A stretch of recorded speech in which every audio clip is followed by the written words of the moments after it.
The Fat Controller has reopened a branch line. It runs along the coast by sandy beaches and seaside towns till it meets the small railway at a port to which big ships come.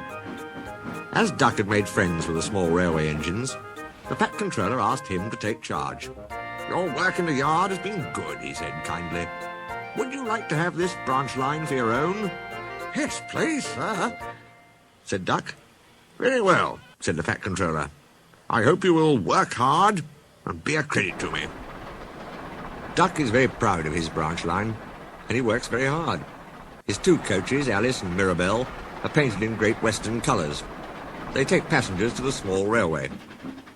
Duck also has some trucks, in which he hauls away the ballast that the small engines bring down from their valley.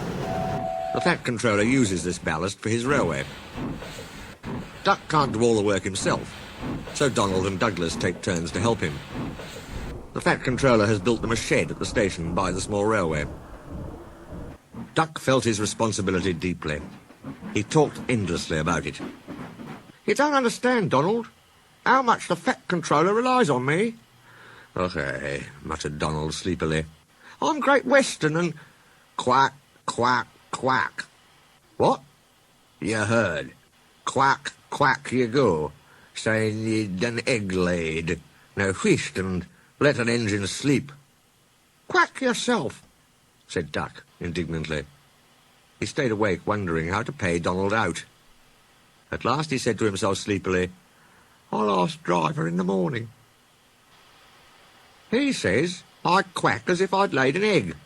Let's pay him out." "Quack, do you?" his fireman pondered. "I know," he said, and whispered. Duck giggled, and his driver slapped his leg in delight. "Just right," he said. He dearly loved a joke. That night, when Donald was asleep, they popped something into his water tank. "We've done it," they whispered to Duck. "They won't hurt her, will they?" asked Duck anxiously. "Bless you, no. They're both kind men. She'll come to no harm." A duckling popped out of Donald's tank at the first water stop. Both driver and fireman goggled with surprise, but Donald laughed. "Need doot at all who's behind this," he said, and told them what had happened in the shed.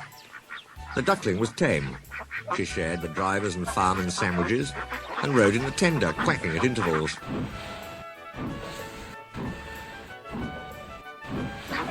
The other engines enjoyed teasing Donald about her. Presently, however, she hopped off at a station, and as they couldn't wait to catch her, there she stayed. But before they reached home, Donald and his driver and fireman consulted together and made a plan. That night, Donald's driver and fireman got busy. When Duck's crew arrived to look him over in the morning, they found something which made them laugh till they cried. "Look, Duck," they said. "Look what was under your bunker. A nest box with an egg in it." Duck peered at it unbelievingly. Donald opened a sleepy eye. "You dinna say," he exclaimed. "Do you mind what I said, Duck? You must have laid it this night, all unbeknownst." Then Duck laughed too. "You win, Donald," he said. "It'd take a clever engine to get the better of you." The duckling settled at the station and became a pet with passengers and staff.